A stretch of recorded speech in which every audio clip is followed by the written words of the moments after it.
السلام عليكم ورحمة الله وبركاته. اللهم صل وسلم وبارك على سيدنا محمد وعلى آله وصحبه أجمعين. ازيكم حبايب قلبي، عاملين ايه؟ رب تكونوا بخير وبأفضل حال. وحشتوني كتير كتير من آخر فيديو نزلنا مع بعض. صباح الجمال، صباح السعادة، صباح كل حاجة حلوة، قلوبكم طيبة. بصوا، عايزة اقول لكم ان انتوا وحشتوني جدا جدا جدا فوق ما تتخيلوا والله. اظن يا بنات كان معانا مكالمة. نرجع لموضوعنا. بجد وحشتوني قوي قوي قوي، وحشني الكلام معاكم. ببقى مبسوطه جدا وانا بتعامل معاكم بجد من كل قلبي. اول حاجه كده ودينا ايه، زحقناه على الحضانه، اتكلوا على الله من غير شر.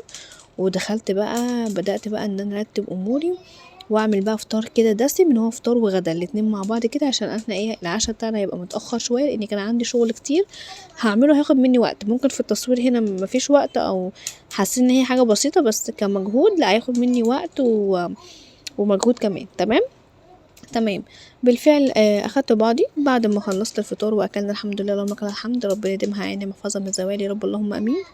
خدت بعضي وطلعت على السطوح فوق، اكلت بقى البط بتاعي والفراخ بتاعتي والكتاكيت، ولميت الدنيا ودخلت على الاوضه هنا.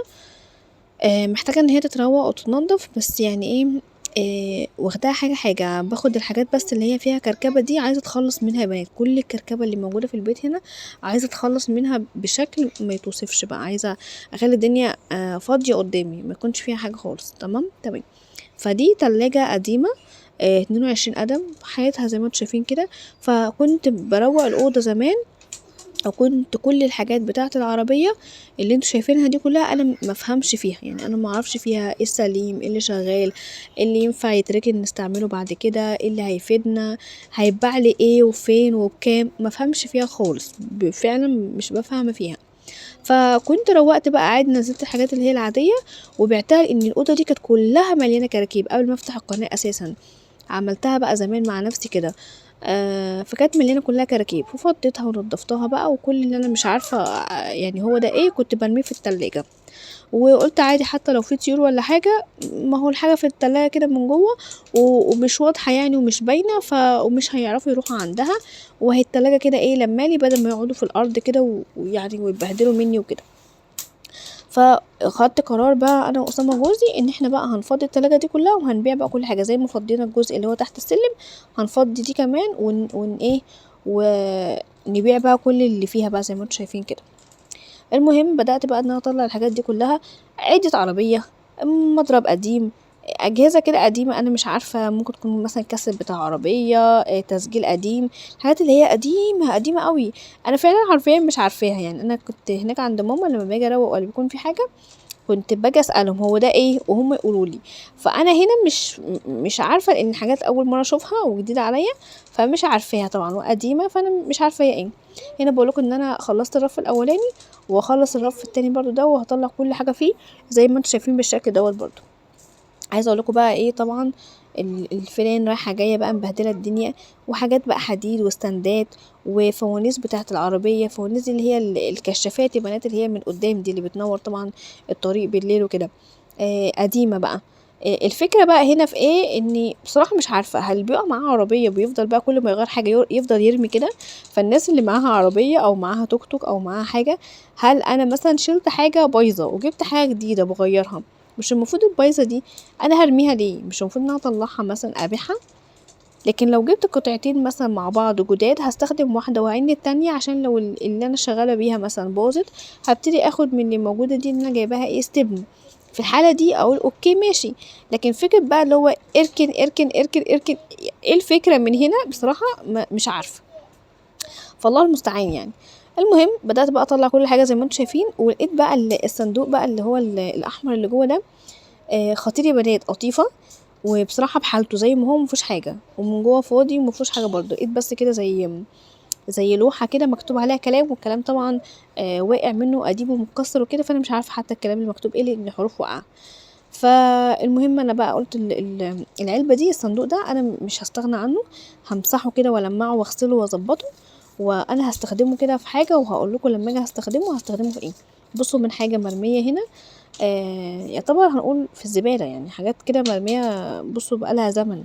عايزة اقول لكم ان انا اللهم بارك يعني خلاص، بقالي 10 سنين متجوزة. تمام. ده غير ان الحاجة دي مركونة من قبل ما انا اخش البيت ولا اتجوز. تخيلوا بصوا كام سنة.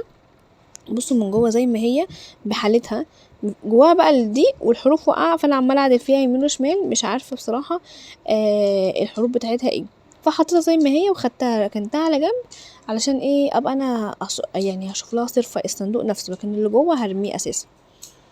بس هنا بقى كنت وقعت بقى الكاوتشه جايه بشيلها، لقيتها بقى تقيله وجواها حاجات، فراحت وقعت. قلت مش مشكله، بس بقى ايه افضيها كده وافضي كل اللي فيها. عايزه اقول لكم ان انا خدت بس ربع، يعني جزء بس كده من الاوضه، ولميت الزباله منه عزكم الله، وحطيت فيه الطبق بتاع البط واللي فيه الميه وكمان الاكل، عشان هو ده المكان اللي انا ايه احط لهم الاكل والميه، يعني في مكان نضيف، لاني في يعني تسخات كتيره وزباله كتير عزكم الله يعني وكده. فانا بحاول واحده واحده، فاهمني، شويه فوق شويه في الجزء ده شويه في الجزء ده، يعني كل شويه بعمل حاجه. والله المستعان، يا ربنا يعيننا ويقوينا على ايه، على اللي ورانا واللي قدامنا واللي احنا هنعمله. المهم يا بنات، جيت بقى رفعت الكاوتشه كده، وبدات بقى اشوف، لقيت بقى اكياس بتاعت خرز. عارفين الخرز اللي هو بتعمل منه بقى الاساور، وبتعمل منه السبح، وبتعمل منه الاشغال اللي هي اليدويه دي. هو ده لقيت منه الوان بقى في اكياس كده في شنط، وبصراحه انا ماليش استخدام فيه. بص البطل اللهم بارك قاعد بقى هنا مع نفسه كده، ماليش استخدام ليه. فبصراحة عينته على جنب، قلت ايه لعل وعسى يكون ليه استخدام، او انا ممكن احتاجه ايه بعد كده.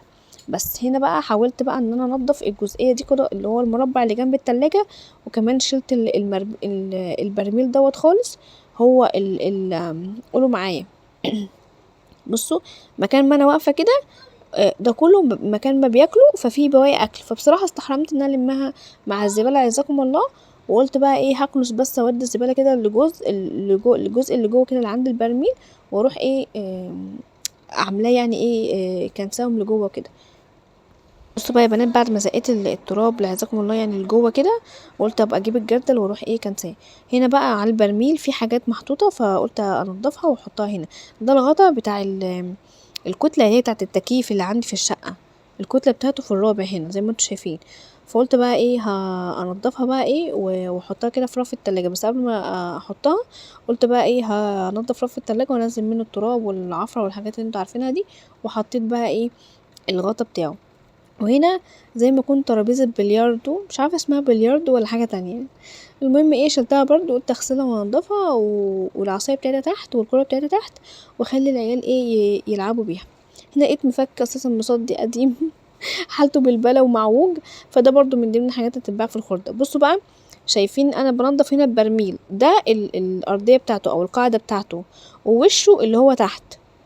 فانا رحت نضفته وشلت البرميل، وكنست بقى الجزء المربع اللي جنب التلاجة ده كله، ورحت بقى لميت الزبالة عزكم الله ورميتها. وكمان حطيت بقى المية والاكل للبط، وقلت بقى يقعدوا في الحتة النضيفة دي لحد ما ربنا يعيني واكمل بقية الاوضة. ما كملتش ليه، انا كان هدفي ان انا اطلع مش اروق الاوضة، انا خدتها بس الجزء ده في سكتي عشان احط الاكل والمية في مكان نضيف، وشلت البرميل ونضفت يعني وكده. كان هدفي ان انا انضف التلاجة واخد الخردة اللي فيها واروح ايه بيعاها، عشان مش عايزة اي كركبة، عشان يعني الفترة اللي جاية ان شاء الله نبقى ننزل التلاجة ونبيعها برضو، ملهاش لازمة فاهميني. بس المهم بقى نزلت اخدت شاور حلو محترم بعد المرمطة اللي انا فيها دي، ورحت بقى ايه دخلت هنا على المانجا. طبعا الوصفات هتنزلكوا على قناة الوصفات زي ما احنا اتفقنا، تمام. بس انا هنا قلت ايه وانا معاكم كده في قلب الفيديو اقول لكم بقى ان انا جبت علبتين تلاجة صغيرين كده، وبدات يا بنات ان انا اخد المانجا واقطعها قطع مربعات، واروح عيناها في علب التلاجة وعينها في التلاجة لحد ما اجي اجهز بقيه الوصفه يعني، واعمل منها ايه الحاجه الحلوه اللي انا عايزه اعملها. انا عايزه اعمل كنافه بالمانجا، انا كده عملت الرواني وعملت حاجه اللي هو الملبن ماشي، وعايزه اعمل كنافه بالمانجا وكده حلوه قوي. ده كده بالنسبه للحلويات اللي انا هعملها. جيت هنا بقى انا هعمل ايه، قلت هقطع المانجا مكعبات واحطها في العلبتين دولت عشان يبقوا جاهزين معايا. وبقيت المانجا بقى بالنوى ومعرفش ايه والكلام ده، جبت شفشق الخلاط وبدات ان انا احط فيه الجزء اللي هو بتاع، قولوا معايا، بقيه المانجا، وعصوره كده هو خالص يعني بالسكينه كده بكحتيه لحد ما بتطلعي كل حاجه. ده بقى بحطه فين، بحطه في الخلاط هعمله عصير بس. وقلت بقى هنقضي بقى اليوم بقى ايه، هنعمل اكل السمك حلوه كده، وبعد كده السهره حلوه بقى ايه بتاعه الايه الحاجه الحلوه اللي احنا عملناها. طبعا مشاركه السهره مش هتبقى في الفيديو ده، هتبقى في الفيديو قادم ان شاء الله باذن الله، مع تجهيزي بقى البدل والفساتين والاطقم والحاجه اللي احنا هنجهزها، لان احنا عندنا مناسبه يوم الجمعة ان شاء الله بإذن الله اللي هو بكرة. مناسبة ايه؟ عندنا خطوبة بنت خالي. تمام، خطوبة بنت خالي. ففي الفيديو القادم هتكلم معاكم في التفاصيل، وهنشارك مع بعض الاوتفيت ليا ولأولادي ولجوزي، وننسق مع بعض كده، واكيد شاركوني الرأي. تمام. بس يا بنات، فقلت بقى هنا ايه، اقعد استنى كده اقشر شوية المانجا، قشرتهم بالفعل، وقعدت بقى ايه ألملم بقى الدنيا كده حواليا، وبدأت بقى اعمل الاكل. عايزه اقول لكم بقى الاكل يا بنات، عملت بقى السمك. طلعت بقى من السمك اللي انا كنت غسلاه ومنضفاه وكنت جايباه في المشتريات والسمك القديم، عملت صينيه سمك كده بوري بالخضار، وعملت كمان سمك بلطي قليته، وعملت كمان سمك مكرونه ماما ربنا يخليها ليا كانت بعتهولي، وعملت بقى رز صياديه وشويه سلطه، وبألف هنا وشفا. ده كان الغدا بتاعنا والله يا بنات، أكلة حلوة وجميلة. وعشان خروجة بكرة اللي هي خطوبة بنت خالي، عملت حسابي ان الاكل على يومين، عشان بكره يبقى بس واقف على التسخين بس، ان انا ايه متعبش واضطر بقى ان انا ابقى عايزه ايه اعمل ايه حاجات كتير وكده. بصراحه كنت طلعت السمك وجهزت كل حاجه، وجهزت المنجعنتها، ونزلت على تحت. الكارثه اللي انا قابلتني ان انا من ساعه ما جيت من عند ماما انا حرفيا مش عارفه اشغل الغساله، وفيها عيب كبير ان هي بتسحب ميه وما بتوقفش نهائي خالص، فالله المستعان. فانا بقى حطيت بقى الغسيل زي ما انتم شايفين كده، شغلت الغساله تحت وحطيت الغسيل، وحطيت بقى كيس كلور كده ب5 جنيه، وكيس معجون ب5 جنيه، خلطة غسيل يعني، وحطيت كيس باهي بقى او اوكسي او ليدر ب15. وعايزه اقول لكم ان انا غسلت البلكونه اللي انتوا شايفينها دي، وغسلت كمان البلكونه زيها في المنشر اللي هو تحت في الدور الارضي، وكمان بقى معايا يجي هدوم تقضي بلكونه، قلت تاني يوم هبقى انشرها برضو. فهي حلوه في كده ان هو يوم واحد تغسلي ما شاء الله، بتغسلي كميه غسيل حلوه، غير موضوع الدورات دوت، وان انتي بتكلفي مسحوق كتير وتكلفة كتيرة، وفي نفس الوقت وقت ومجهود عليكي من حيث ان انت كل يوم عايزة تغسلي. بس المهم غسلت بقى وخلصت يا بنات، طلعت كان بقى السمك طبعا كنت غسلاه ومنضفاه فجاهز. عملت بقى البصل وقطعت طماطم وفلفل على جزرايه، شكلت كده شويه خضار، وخدت منهم معلقه من الثوم المفروم. الثوم المفروم ده اتحط عليه فلفل اسود وملح وكمون وكزبره وشويه كاري. تمام، وقلبتهم كده مع بعض، وكمان ليمون، واخدت منهم معلقه على الخلطه بتاعه الخضار دي، وبدات بقى ان انا اقلب كله ببعضه كده عشان يبقى متحيق. والسمك البوري برضو حطيت له من جوه من نفس التحقيقه دي بتاعه الخلطه بتاعه الثوم، ورحت حطيتهم كده في الصينيه. انا مش عايزه خضار بقى ان احنا نغمس كتير وصوص والكلام ده، لا انا بس عايزه ياخد نكهه كده حلوه مع السمك. تمام، بالفعل هو ده اللي عملته. حطيت بقى الثوم كده في السمك، ورحت حطيته ودخلتها الفرن على درجه حراره متوسطه من 200 ل 220، مش اعلى ولا اوطى من كده. تمام، وجيت من على وش يا بنات ممكن تحطوا شرايح من الليمون، بس انا ما حطيتش بصراحه، وتحطوا كمان ندى الزيت كده من على الوش، بتديه لمعه حلوه كده، وبتخلي السمك يبقى كده ايه طعمه حلو وجميل. تمام تمام. ده بالنسبه للصينيه. بقيت السمك جبت شويه دقيق، وحطيت فلفل اسود وكاري وكركم وملح وكزبره وكمون على شويه الدقيق دول. ممكن كمان تحطي نشا، بس انا ما حبيتش ان انا احط النشا يعني. ورحت بقى جبت السمك كله بقى، المرجان والبولتي كله، الكميه كلها اللي عندي، وبدات بقى ان انا احيقها كده بالثوم، وسبتها كده ايه على جنب شويه، ما حطيتهاش في الدقيق اعفرها، لا سبتها شويه بالتحقيقه بتاعتها عشان تبقى طعمها حلو. وبعد كده نقلت خدت بعضي على الرز، قطعت كده بصلايه تمام على ايدي، وقطعت كمان قرن فلفل، ورحت شوحتهم على النار بشويه زيت، وبدات اديهم تشويح تشويح تشويح لحد بقى ايه ما حسيت انهم بداوا يتبلوا معايا. نزلت عليهم برضو بمعلقه ثوم مفروم بالتوابل اللي انا بقولكوا عليها دي، ونزلت عليها كمان بالملح والفلفل الاسود والكمون برضو، واديته تشويحه حلوه. ولما الريحه كده طلعت بتاعه الثوم، نزلت بقى بالميه غليت معايا، خدت اللون الحلو، ظبطت الملح، حطيت الرز، خلاص كده الرز معايا خلص. وبدات بقى ان انا اعفر بقى اللهم صل على النبي، اعفر بقى السمك بالدقيق اللي انا عملته الخلطه اللي قدامكم دي، وبدات بقى ان انا اقليه، وحطينا الاكل وعملت طبق سلطه جنبهم. وعايزه اقول لكم الحمد لله اللهم لك الحمد، ربنا يديمها علينا نعمه وفضل من الزوال يا رب، كانت الاكله خطيره يا بنات اللهم بارك. بس فانا شرحت لكم الخطوات عشان لما اتكلم معاكم تبقوا عارفين انا بعمل ايه. بصوا بقى يا بنات، صلوا على النبي. اول حاجه بالنسبه للمنظفات، اذا كانت الغساله فوق اوتوماتيك او الغساله اللي هي نص اوتوماتيك اللي انا اشتغلت بيها النهارده في الفيديو دي معاكم، في كلتا الحالتين هي نفس المنظفات. بس اللي هيفرق معايا هنا ان انا احط نفس المنظفات في النص اوتوماتيك هتغسلي كميه غسيل اكتر، لكن الاوتوماتيك طبعا بتبقى دوت غسيل واحده بس، يعني مالي بلكونه واحده. انا مليت 3 بلكونات بنفس كميه المسحوق. تمام، دي بتنضف ودي بتنضف، بس طبعا دي بتشتغل غسيل شطف عصر، دي بتشتغل بتغسلي بقى براحتك والكلام دوت، وتجففي او تشطفي برضو شغالة وتعملي الدورة براحتك، وبتاكل الغسيل كده وبتنضفه. والتانية برضو بتنضف عشان مبقاش ظلمها. انا فعلا استخدمتها بقالي 10 سنين فعلا بتنضف. ليه؟ لان انا ما بظبطهاش على دورة كاملة، انا بظبطها غسيل بس، وافضل اغسل تلت ساعة بقى 20 دقيقة، بتعدي 20 دقيقة وتفصل، برجع شغالة تاني غسيل وارجع شغالة تاني غسيل.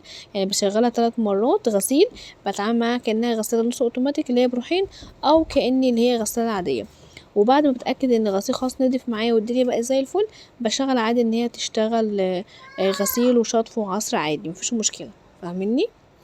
بس المهم يا بنات، بدأت بقى ان انا غسلت بقى. لما غسلت عايزه اقول لكم ان انا تعبت، اللي هو مفيش وقت. انا مثلا عشان بس الغساله تحت وانا فوق، لكن لو انا مثلا بغسل والغساله معايا في نفس الدور وفي نفس المكان وان انا بنشر، مش هياخد معايا وقت. انا كنت باخد الغسيل من تحت واطلع انشره فوق لحد ما مليت فوق، وبعد ما مليت فوق بدأت ان انا املي المنشر اللي تحت. فبالتالي كنت بغسل اشطف بعصر يلا على البلكونه، بنزل بيكون الدوره خلصت، وهكذا بقى كله ورا بعضيه. فده الفرق ما بين هنا وهنا عشان بس ميبقاش حرام عليا. تمام تمام. بس وصلنا بقى لنهايه الفيديو. ده شكل السمك بقى، بصوا السمك المرجان والسمك البلطي كبير وصغير، وشكل الرز والسلطه اللهم لك الحمد، ربنا يديمها عيني محفظه من الزوال. شايفين الجمال؟ والله العظيم كانت اكله تفتح النفس. ربنا يطعم كل جائع على وجه الارض يا رب، اللهم امين. ده كان روتين النهارده وده كان يومي، ربنا ينال اعجابكم، بحبكم جدا في الله، وباي باي.